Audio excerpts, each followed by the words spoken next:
Hi everyone, happy Wednesday.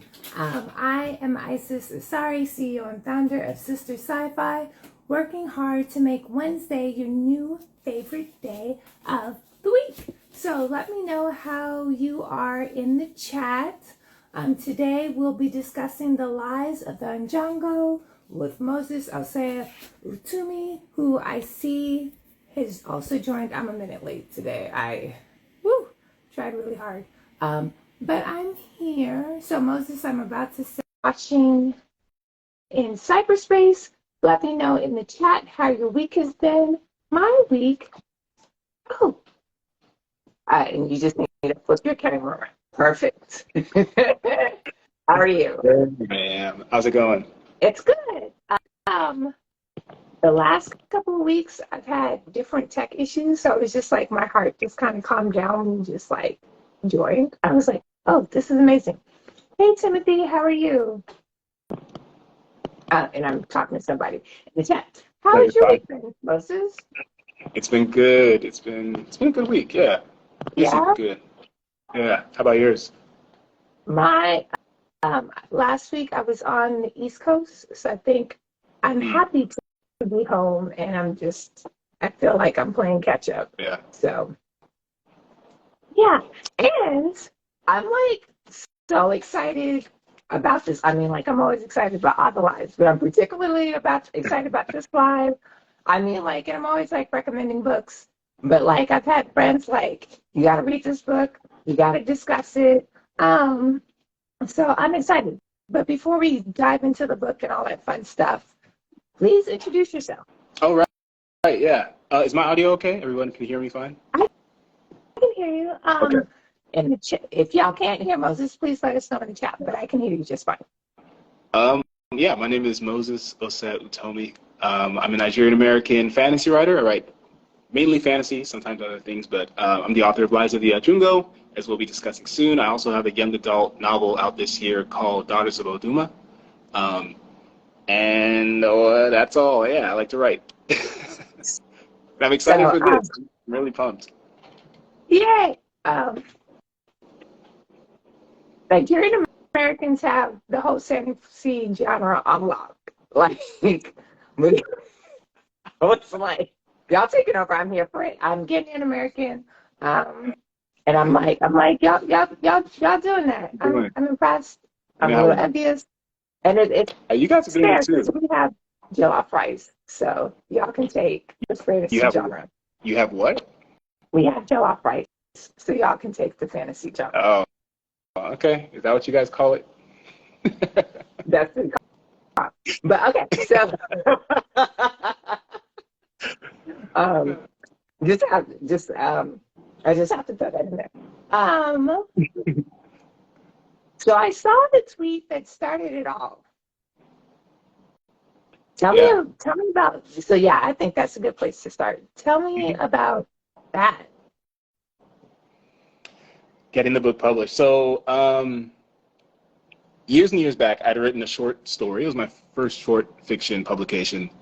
And I got invited to read it. I was living in New York at the time. And so when I came to read it, I met Carl there. Carl Engellaird is an editor at Tor. He's a fantastic editor.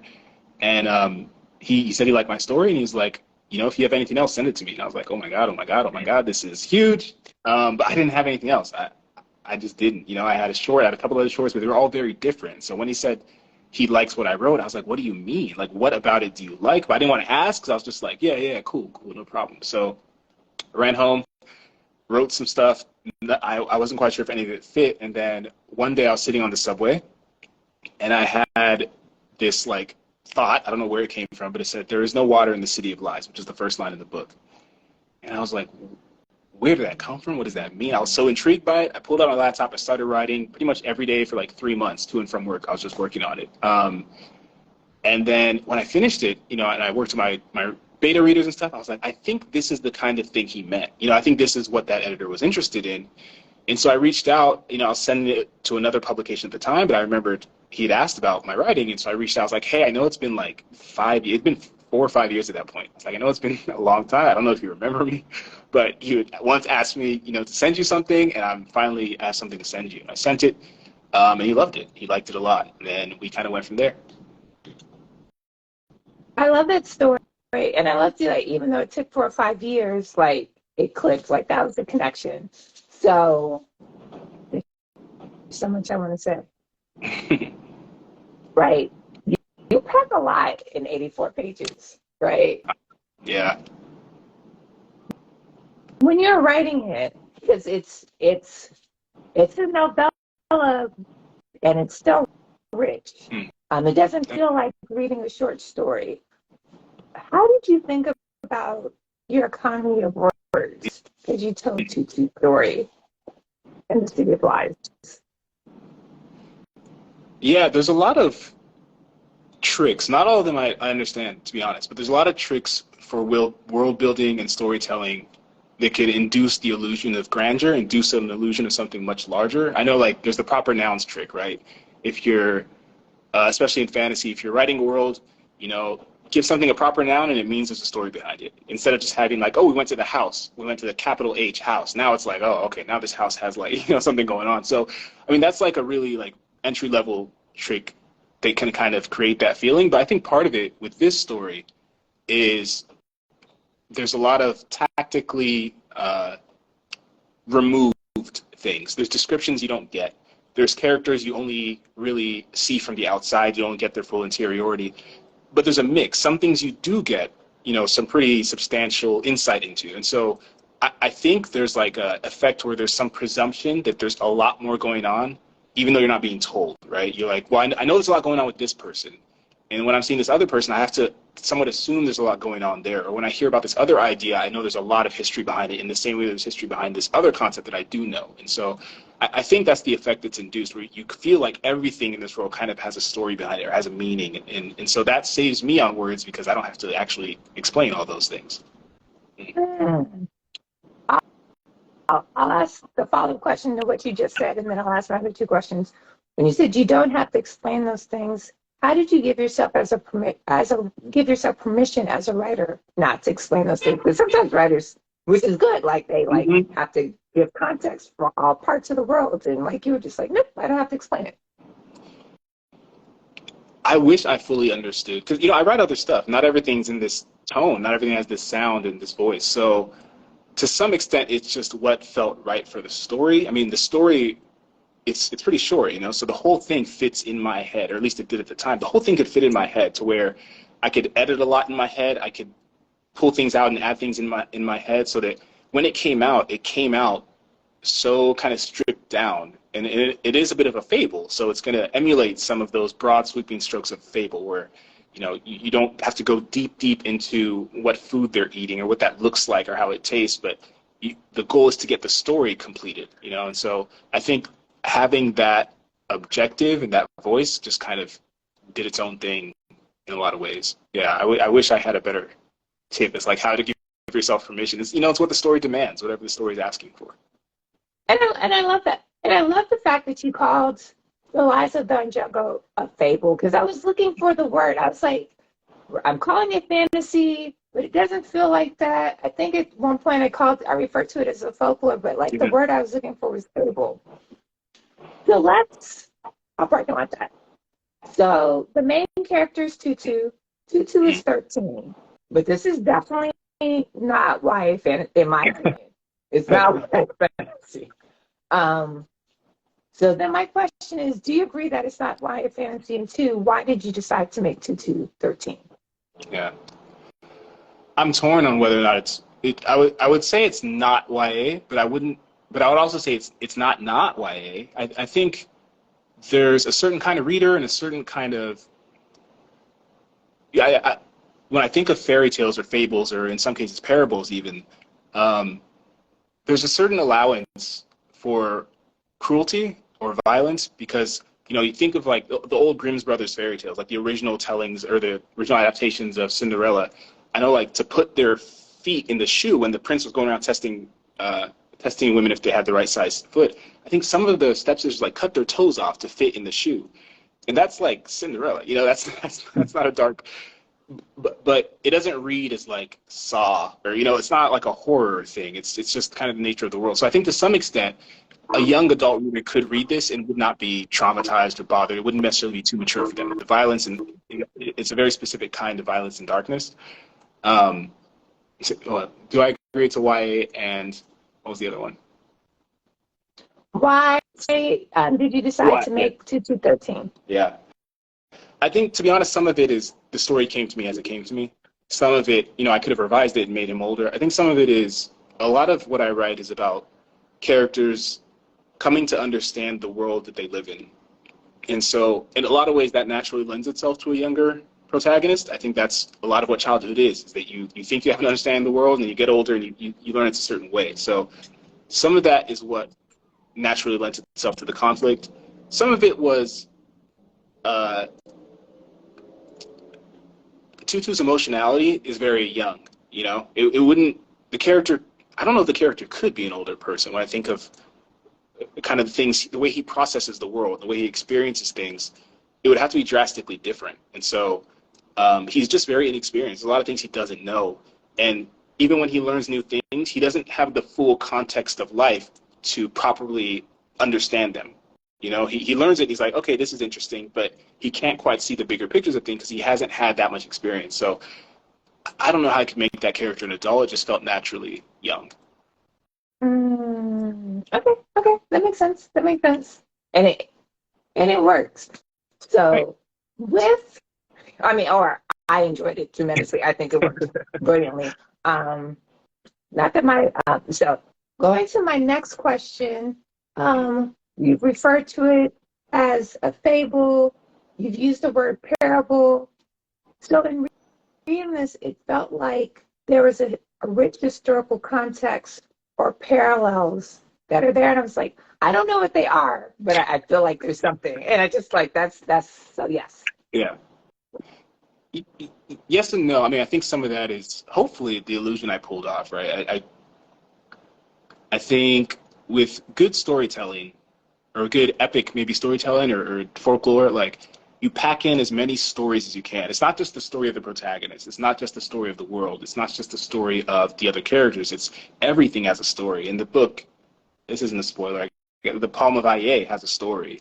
The God's Eyes have a story. The iron has a story. The water has a story. Everything has a story. And so, I think that was the goal. I think I achieved it to some extent. Yeah. I don't know. I'm trying not to spoil it. Can we spoil? Can we talk about it? Okay. You can do whatever you want. Nah, I will not. So I think post in the chat if you've read the book. Maybe that'll help. Or if you haven't read the book, post in the chat if you haven't read it yet. I won't say anything spoilery. If you have, so let us know in the chat if you haven't read the book. Timothy, Timothy is usually pretty engaged, or Curly Cutie. Let us know if you haven't. My working hypothesis is that, and I don't know why I think this, most folks have not. So no big context is great. Spoilers, let's not talk about the ending or. Yeah, for sure. Why the City of Lies is called the City of Lies. Okay.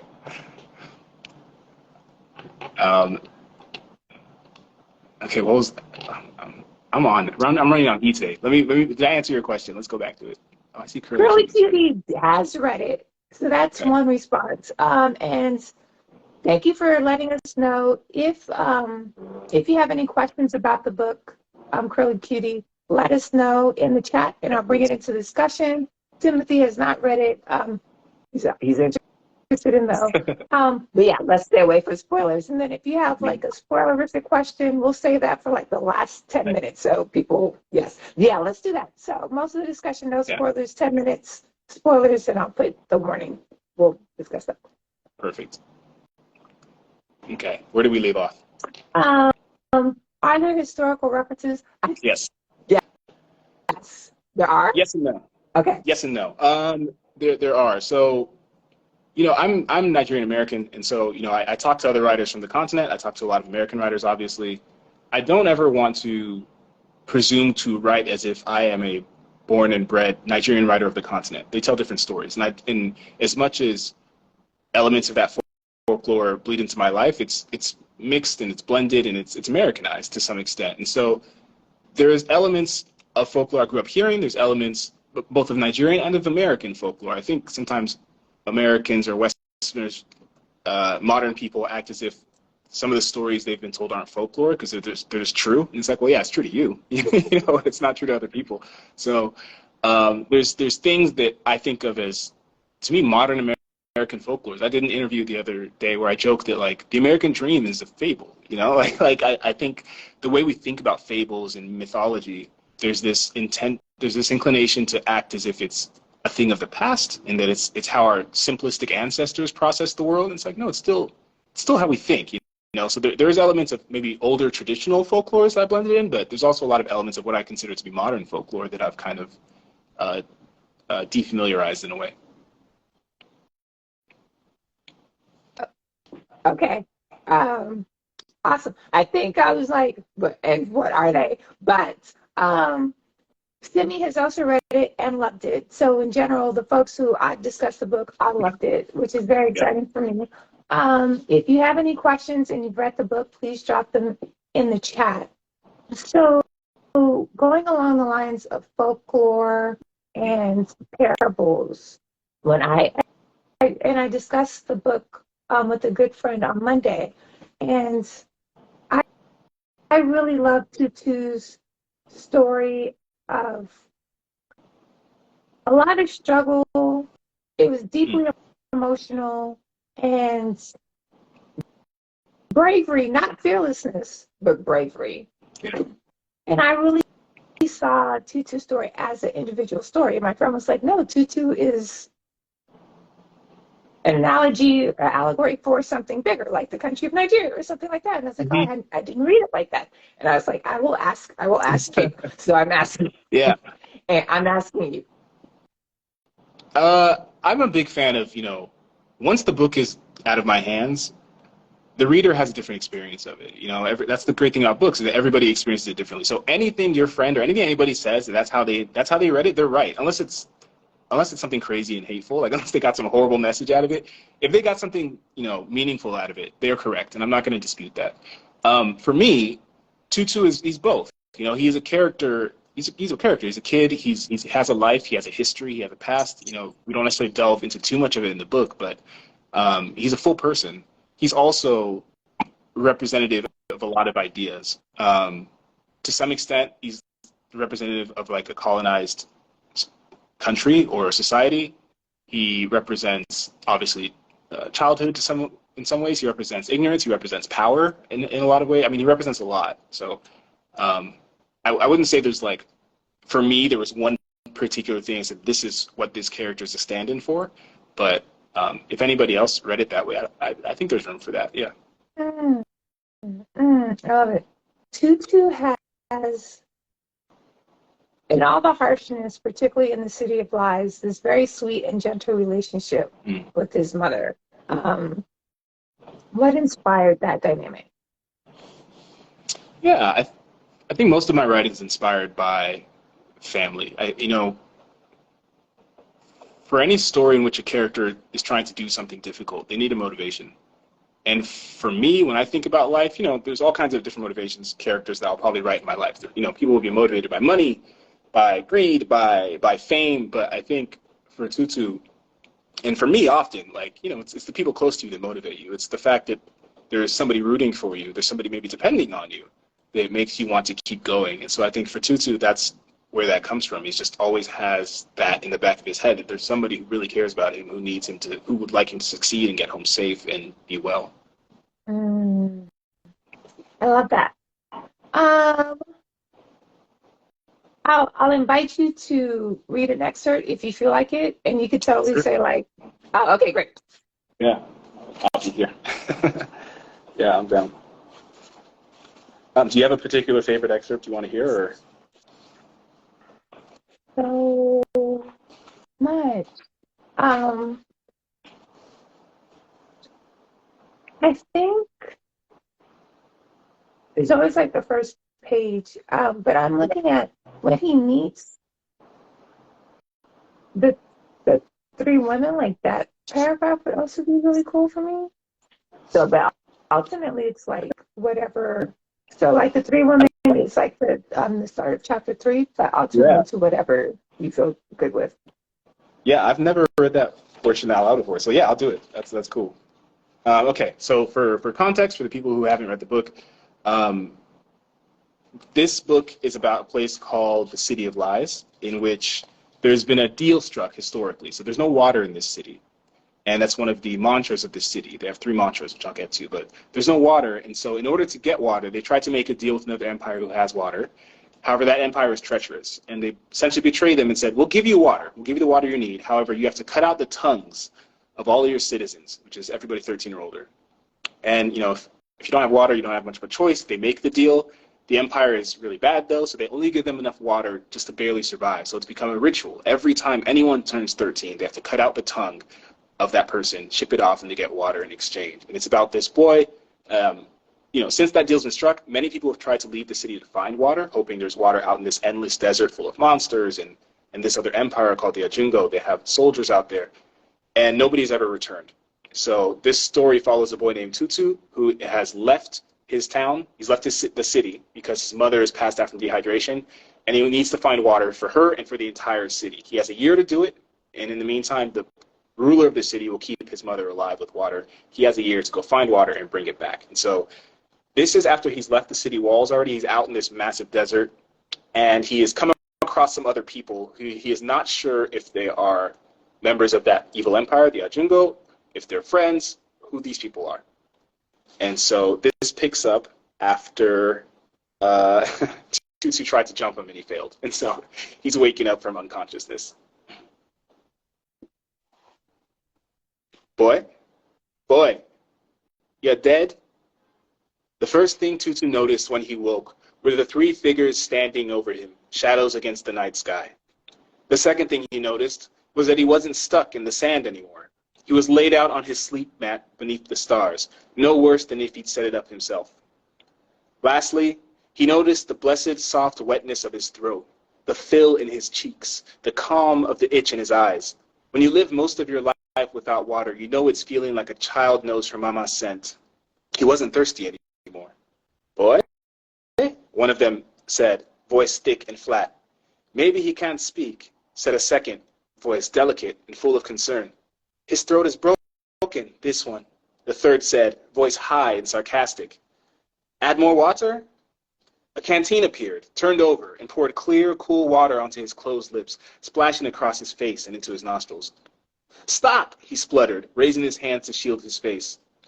Boy can't speak, said the third voice. Who knew?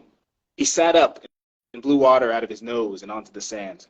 Once he regained his breath, he casually looked around for any of his weapons until he found that his daggers were still strapped to his chest. Of course boy can speak, said the second voice. All boys can speak. Unfortunate. He jumped up and drew iron, hoping to take them by surprise. But when he raised his arm to swing his dagger, one of the attackers touched his shoulder and his arm fell useless at his side, blade slipping from his fingers. He dived forward, tackling one about the waist. But something happened that he didn't understand. He flipped over and over and found himself face first in the sand, a terrible weight on his back. Boy, if we wanted you hurt, you'd be hurt. Ungrateful. Get off me, he screamed. And they did, just like that. He scrambled to his feet, rubbing his numb shoulder. They stood so calmly they may as well have been frozen. From afar, he'd found them indistinguishable. But by the dim firelight, he'd only just noticed the fire a few paces away, a circle of stones and pile of sticks atop the sand. He could see the differences. The one to the left was a bit shorter and younger than the others, with thick tangles of hair spilling out of the dull white silk around her head. The one in the center had a nose pushing out of her face like a mountain, and a short chain of gold rings dangled from it. The one to the right might have been the tallest, but stood with a pronounced hunch, as if leaning on an imaginary staff.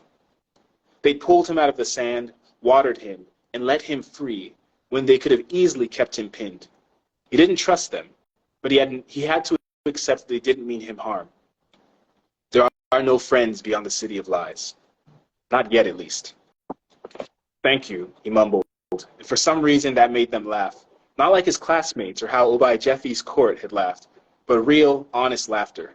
It reminded him of the last time he'd heard real laughter. Months back, when he'd put on a puppet show for his mama, before she'd started spending so much of her days asleep. "Where you from, boy?" the one in the center said, the one with the protruding nose. She and her companion spoke in a strange melody, like every word had a specific note. You are women," Tutu said, the only thing that came to mind. Something happened with Nose's hand. Anyone else might have thought it to be a twitch of her fingers, but Tutu was from the City of Lies, where adults couldn't speak. He knew what a signed language looked like. "Boy has eyes," said the one on the left, big hair. They laughed. Hers was the thick, blunted voice he'd heard before, the same accent as the other two, but different somehow. "Boy, where you from?" Nose repeated. He kept silent. Maybe that was why they hadn't attacked him. Maybe they thought he was one of their own. Or maybe they were afraid. Maybe they thought he was Ajungo. Again, "Boy can't speak," Big Hair said. "Do you need more water, little one?" asked the tall one on the right, hunched with her delicate voice. Where are you from?" he shot back. He'd only said it to slow their questions, but it was even more effective than he'd imagined. The women fell silent, hesitating. Then Nose said, "A town not far. It's small, boy. You wouldn't be like to know the name." They were Ajungo, Tutu knew. That was why they'd hesitated. That was why they'd lied about being from a small place. They weren't sure if he was safe. If he were one of them, they'd be fine. But what if he were from the City of Lies? He could be an advanced scout for an invasion. He could have reinforcements on the way. "I am from a big place," he said. "Many people, and many soldiers, too." They stared at him for a bit, then Nose grinned. "Well, boy from a big place with many people and soldiers," she said. "Where are you going?" "I'm looking for water," he admitted. "My canteen is empty." "We can give you some of—" "No," he said. This was what Ajungo did. Give you something simple, then ask an impossible price. Whatever they wanted in exchange for their water, he wasn't willing to pay, no matter how thirsty he was or how cool and delicious their water felt. "I must go," he said, and he began moving past them to where Bango stood. Thankfully, they parted before him. As he checked his supplies and mounted up, he kept expecting the mood to shift, the attack to come, but nothing happened. From atop Bango, he pointed himself toward what he hoped was still east. Almost immediately, one of the women called out to him, "Boy, if you need water, you're going the wrong way." He ignored them. He just needed to round the dune ahead of him, and he could gallop off. "Oasis is the other way." He continued a bit further, then stopped. He spoke over his shoulder, frowning. "What is Oasis?" Stop there. Thank you for that. Yeah. I loved meeting the people. I love that scene for a lot of reasons. I love the way you introduced those characters. And there's small but subtle hints as to how they move in the world that I didn't fully realize until later in the story. And so everything about their description was so meaningful when we first meet them and click into place later in the story. And we can talk about that deeper when we're in the spoiler part of the discussion. Oh, are we? When we are. I think Yeah. it is. Stop time. You're right. You're like, let's talk about spoilers. It's 5:30 now. Let's give it another 10 minutes, and then we'll enter the spoiler part of the discussion. Curly Cutie had a question. Yeah. And the question was, it's at least a duology, because I've seen information about the second book. Yeah. Tell us about the second book. What should we expect as readers? I read. Yes. Yes. As you know from reading the first, it's a spoilerific experience. So I don't want to spoil anything. But the second book and the third, so it's a trilogy. The second book takes place 500 years after the events of this book. It follows a main character named Ose, and it's about it's called The Truth of the Aleke, and it essentially takes place in the same city 500 years later, and they've basically been living under the shadow of the tyranny. Their city's at siege. It's been under siege for centuries from a figure known as the Aleke, and it's about a boy named Ose and kind of his attempt to end the siege. That's probably all I can say. Yeah. At least until we get to 5:40, which is 8 minutes from now. Um, and it's which is 5 minutes from now. My next. Oh, another question I had, which you may or may not find relevant. What time frame informed the story? Yeah.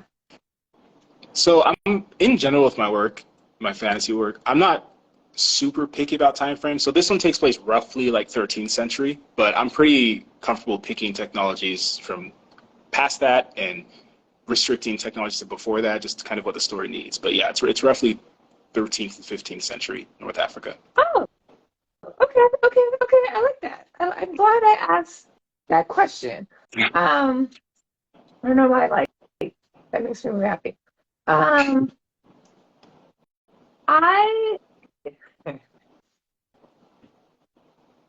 So the story starts and we talk about the Ada. Let me know I'm mispronouncing it. It was originally in power when the deal was brokered with Ajungo. Then we meet the Ada who's in power when Tutu decides to go on the search for water. Yeah. To save his mother and the city. And we meet her and like she's glamorous. Like she's got a great look, yeah. Yeah. What inspired that scene? Because I like when I read that I had such a like multifaceted reaction to being in this hall and reading The Leader of the City of Lies. Yeah. I've never been asked that question, so I don't have like an answer like ready to call. I'm trying to think of what inspired it. I mean, so much of writing is like this weird spiritual conduit process. You know what I mean? Like some things I know and I'm doing very deliberately, and some things just feel right and I just have to go with it. And only in hindsight can I reflect on it. So with that one, probably a lot of the stories I was told as a child about like.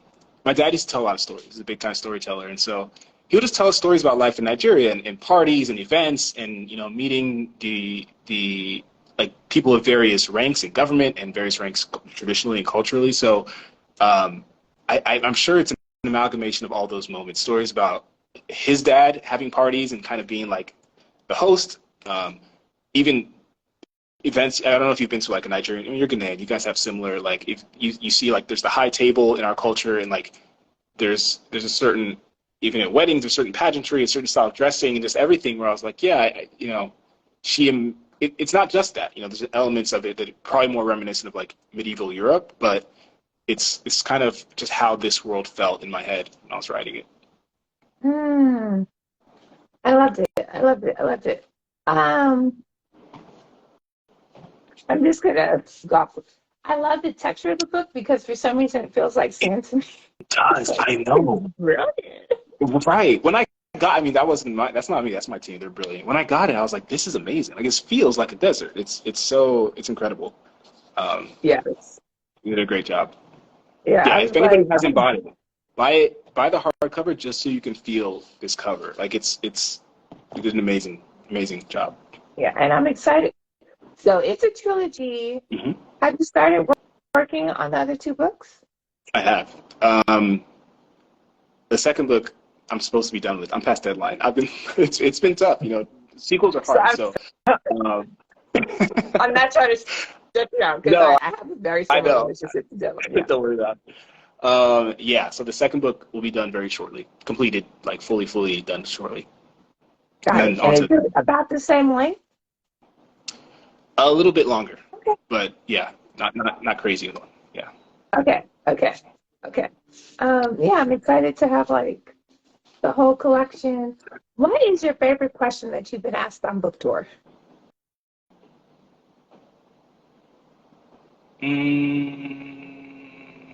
I think the question about, maybe I have a favorite answer.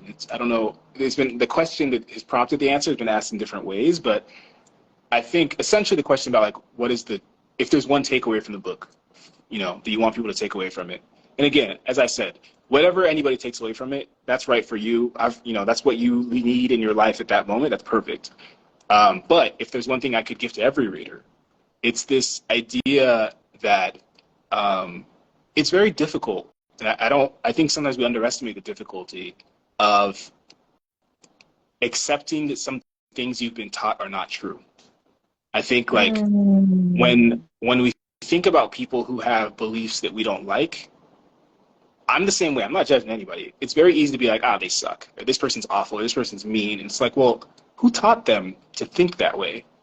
And at what point, what are we asking of people when we ask them to really just change their beliefs, just change things they've always been told, that they really hold to be true? And so with Tutu and his journey, I think, the ending, but I think some of it for me was a story of like, well, yeah, there's a lot of different ways to react when you find out that some things you believed were not the case, and some people react responsibly and some people don't react how would we consider responsibly, and there's different ways that looks. And so I think that's the big takeaway. I want people to recognize how difficult that is, and maybe give some grace to others when they hold beliefs that you might think aren't true.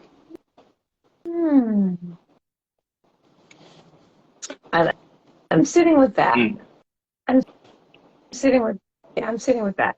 I mean, I think what I took away is that sometimes the monsters or the villain is not who we make them out to be. It can be more nuanced and complex about that, but I like that takeaway that you offered up to the reader even more. What's a question that you wish people asked? It's like when you're writing the book and you're like, people are going to ask me about this, and nobody's answered it. What you just said, actually. I mean, if there's only one takeaway, it's the other. But if there's two, it's that, when people ask, like, how do you think about villains, or why did you build the villain in this story this way? Like, that to me is the big takeaway, is that along the same lines, like, the things that we think of as monsters, in the real world, I hate to make it maybe dark or sad, but in the real world, when we talk about things like kidnapping or sexual assault or these things, we know the stats. It's not, it's not often the stranger grabbing you down an alley, or someone coming out of nowhere to take your kid. It's people it's people around you. And I think that this book really, in this series, is really concerned with how we conceptualize monsters. I think especially as people who are from developing countries or people who have lived in a colonized country, to then go and live in the country that colonized yours, to live in the culture that colonized yours, and to see how, of course, they don't view themselves as perpetrators. Of course, they don't view themselves as monsters. They for them, that's a heroic story of how they tamed the world and built technologies and expanded. But for the people who were the victims of that, it's not a heroic story at all. It's very monstrous. And so, that exactly what you were saying is how we conceive monsters, and questions about villainy and monstrosity are really interesting to me. Yay! So that's a perfect segue. It is now 5:40 Pacific Standard Time. And for the next 10 minutes, it's going to be all the spoilers. So if you've read the book and have questions, drop them in the chat. And if you have not read the book, you might want to put it on mute, come back to this, save this. Before you leave, there's a little white arrow right here. You can click it. You can follow Moses. You can follow Sistah Scifi.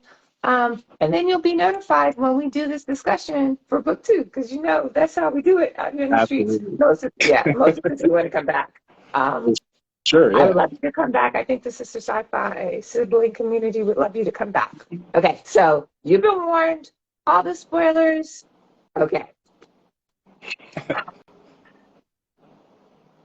Where to start? I know. There's a lot.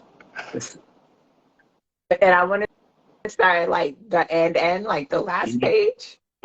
And so we'll go with that. Okay.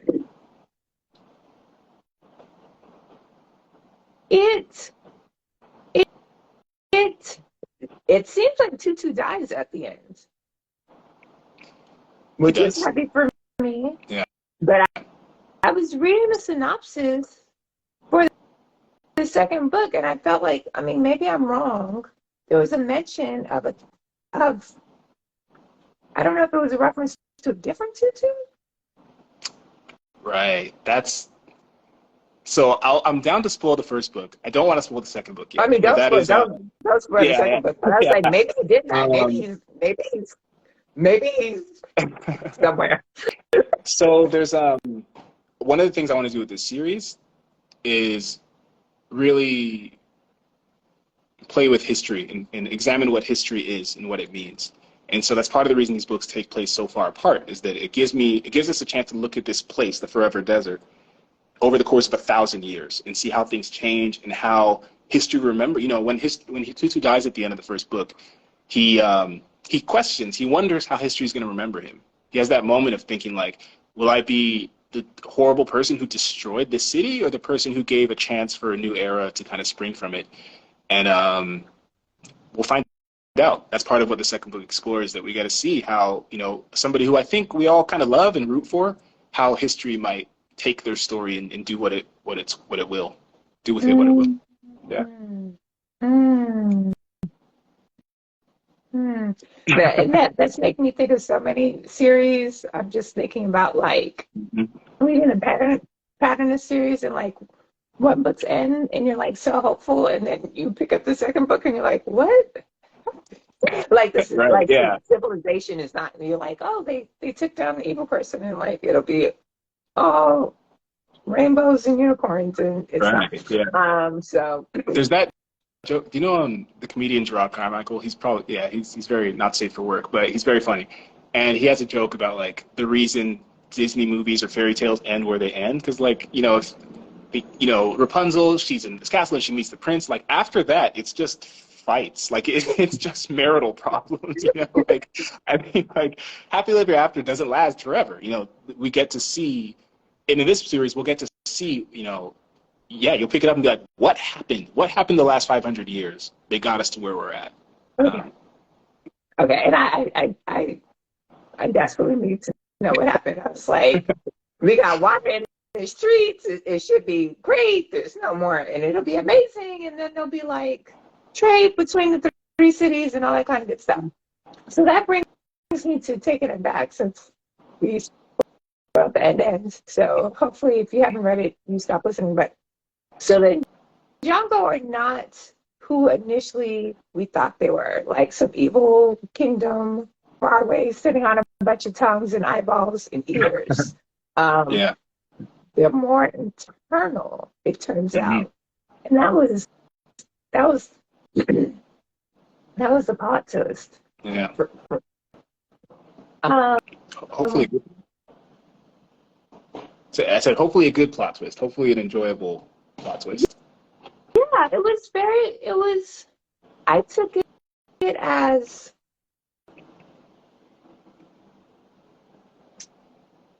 how deep human greed can go, a call out of, corruption and like a lot of things. But what was the thought process that led you to that plot twist, that reveal of the enemy, of the villain? Yeah, I think one critique I have of a lot of storytelling, maybe Western storytelling or something, is that the villains are often like people, or somebody who has like twirling mustache and eye patch and some weird ambition or evil genocide plan. And certainly there are things like that happen in life. But I think most of the time, I think us as a younger modern culture has been very good at diagnosing most evils come from systems. You know what I mean? Like systemic racism is so much more damaging at a cellular level to the fabric of the country than like one angry racist person, right? And so like when we tell stories, I think there's this temptation to take evil and put it into a person. And I understand why for a lot of reasons, but I'm much more interested in how systems can be evil, because I think systems are, one, a lot more powerful, and two, more amorphous. I think when you have an evil bad guy, you just got to kill him or push him off a bridge or melt him with salt or whatever the solution is, then your problems are all fixed and everything's better. But with a system, systems can adapt and systems can co-opt the resistance, and systems they're fascinating. And so I kind of knew from the whole time, I was like, the villain of this is not a person or a specific thing. It's this system that's been in place for hundreds of years that even the people perpetrating it don't really understand. I mean, if you were to ask Obai Jeffy what the tongues are for, she might be like, "Do we still cut? I mean, she's chilling in her palace. She doesn't she doesn't really know, but she's perpetrating it, you know." And I think that's an important way of depicting villains. And that is like really powerful. Like when the enemy is like this amorphous, ubiquitous system, as opposed to like, you know, I'm trying to remember the villain from the Infinity War who wants to kill half the population. Thanos. Thanos. Yeah. Thank you. Yes. Curly Cutie is very invested now. So Curly Cutie's second question is, so in the second book, do we find out why the quote unquote pact is made between the three cities?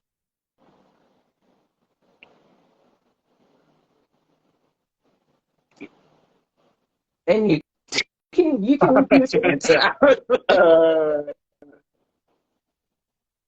No, I'll say no. Okay. Yeah.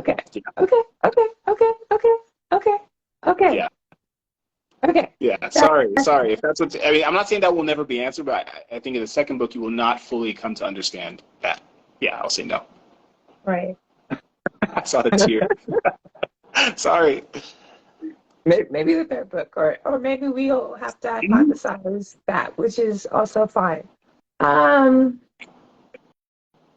eventually, okay, going back to stories. Ultimately, can we trust the blind man? Because for some reason, I don't want to trust him. Yeah. How do I? Oh, can I wait to do high color my home? Good to see you. Blind man, can he be trusted? What do you mean? Yeah, what do you think about him? I'm pretty open. You know, whatever you read, I'm fine with it. What did you think? You know, the three women who come from the other city of lies that don't have God eyes, like they were so nourishing, right? I'm supportive of Tutu. Like they did battle together. I trust them, right? They will always be allies. The blind man had a lot of knowledge and awareness, but I feel like there's another agenda, and I'm like, I don't trust him. I'm like, where did you come from? Like, I mean, I know another city, but and I do not trust you. Yeah. For anyone just joining, we are discussing spoilers. Just a heads up, you missed the warning. Thank you. So for me, the blind man is largely in a similar position to the rest of them. And I think what I tried to do in the book, and it sounds like I did a decent job, is that, you know, because Tutu essentially is like a child of trauma, he comes from a traumatized peoples. He can't effectively trust people. You know, if we talk about a character's fatal flaws, that's really his. He trusts his mama, he trusts the Oba, unfortunately, in the beginning, but he doesn't trust outsiders. He's lived his whole life with the three mantras of, you know, including one of them is there's no friends outside this city. So when he's outside this city, he does not inherently trust anybody. So any skepticism you feel, I would blame Tutu for that. I think it's because he sees these people in a way that makes it very difficult for him to be open and trusting of them, that I think the reader's a bit poisoned. Because, I didn't make him to be a mean guy. You know, he's a nice guy. He's doing his best. But Tutu's just very damaged, unfortunately. And I mean, like you're saying, but which is very nice, and it's probably I should probably sit with my own trustee. So thank you for that. We all got it. Don't worry. Okay, so the last 10 or so minutes will be this or that questions. Yeah. So if you read the book and you have spoiler questions, now's the time to drop them in the chat. Curly Cutie, you've had several good questions, so if you have more, drop them in. Hey, Darwin, I see you. We're discussing The Lies of the Ajungo by Moses Ose Utomi. Utomi, yeah. Utomi. This is book one of a trilogy. You'll have to wait until 2024 to get book two, but that's okay. It'll be worth the wait. You can reread the first book while you wait. So yeah, any other questions about The Lies of the Ajungo? And please get the hardcover the cover design is amazing, and the feel of the cover is also amazing. They did a great job. Yeah, one of the Okay. things I was excited about when I saw the cover design is the reverse, like the flippability of it. That means so much to me. And the team did, shout out to Alyssa Winan, she's just cover design extraordinaire. It's just so cool, and it feels so right if anybody has the physical copy. Yeah, very impressive. It makes me very happy. And next time we'll have signed copies and all that great stuff. Okay, this or that. Are you ready? Yeah. Okay. So I'll be honest, I have not read both these books, but that's because I'm a slow reader. But I'm gonna ask you. This will be my start off. This or that. Things Fall Apart or the Palm Wine Drunkard. I have not finished the Palm Wine Drunkard. I feel ashamed saying that out loud. Hopefully, nobody. I haven't even started, so I was like, I think I'm gonna ask the question anyway. I think I would like the Palm Wine Drunkard more just because there's speculative development. You know, there's certain elements of what mysticism, however you want to call it. But I haven't finished it yet, so I can't say. So I guess Things Fall Apart wins by default. You did finish it, so okay. So then it is totally okay if you're offended by this question. I've never gotten that feedback from any of the questions I've asked, but I also haven't asked this question. Children of the Blood and Bone 1, or Children of the Blood and Bone, or Children of the Virtue and Vengeance? I feel like this will get me in trouble. I don't know why. I don't know either of them, so I don't know why. But Blood and Bone has sold a lot. She's doing very well. I'll hide Virtue and Vengeance. Everyone go read it. Okay. Yeah. Was that it? My answer is I support all of us who are in this space writing fiction, but some of us need more money. So go read the people who have not gotten as much money. Go read Virtue and Vengeance. It's very good. Okay, awesome. I'm here for that answer. Next question. I'm trying to keep it in the theme of West African fantasy loosely, and I'm trying to go to like music and movies, and I'm getting kind of a bit stuck, but it'll something will come up. Do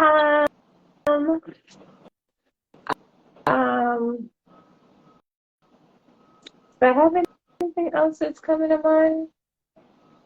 Movies? I'm trying to think of movie element that's not like obvious, like Black Panther. Yeah, I know stuff. And I want to say like Miriam Makeba, and then it's like. Yeah, I know.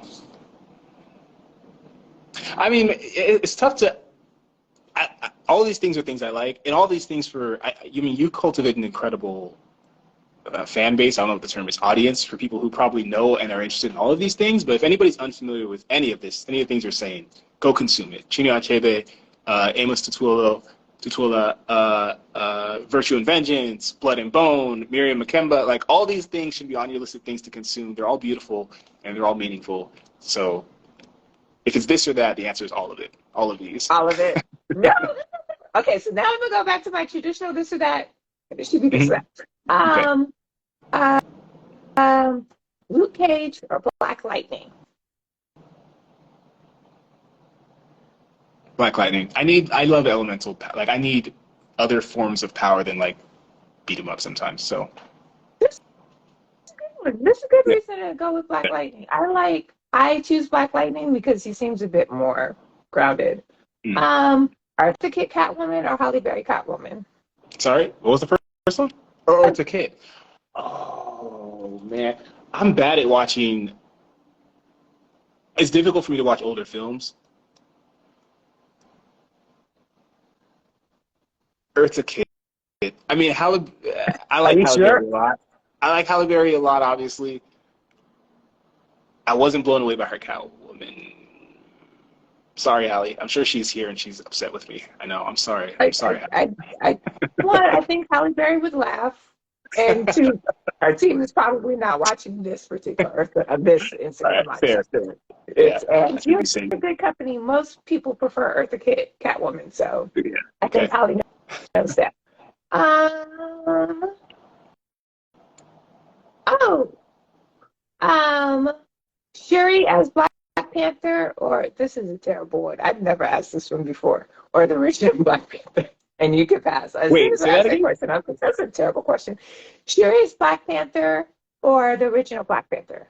The Black Panther in the first movie. Chadwick. I have to say Chadwick. That's a Yeah. great. Those are all my this or that. I'll wrap with what are you reading or watching or listening to, like music or audiobook or podcast right now? When I'm trying to finish a book, I tend to listen to just stuff I've always listened to. Like, just I have a playlist of like get this book done playlist. Reading, I have what's my books?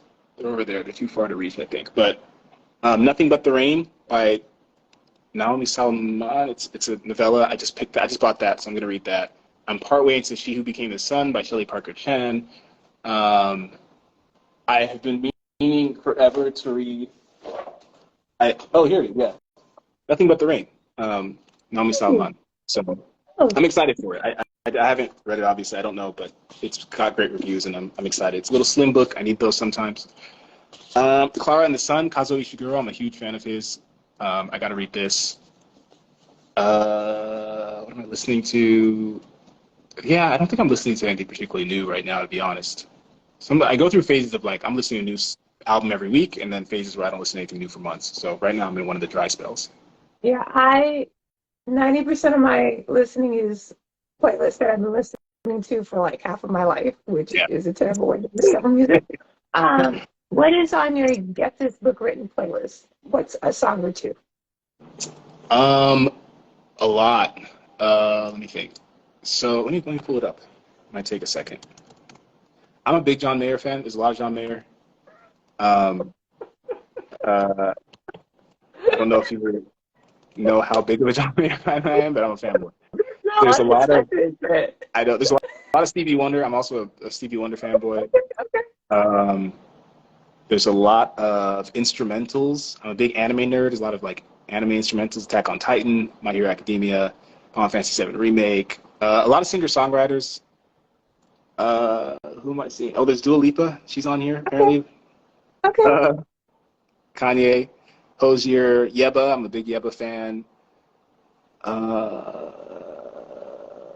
Yeah, then a bunch of singer-songwriters people probably don't know, and like cover acapella groups and cover bands and stuff. Yeah. Yeah. Okay, so it's eclectic. It's an eclectic mix. It's all over. I love it. Yeah, I love it. I love it. I love it. It is now 6:00. I really, really enjoyed this conversation. Thank you so much for writing a beautiful book, The Lives of the Ajungo, and it's short, so even I could read it quickly. I'm a very slow reader, so I appreciate that. 2024.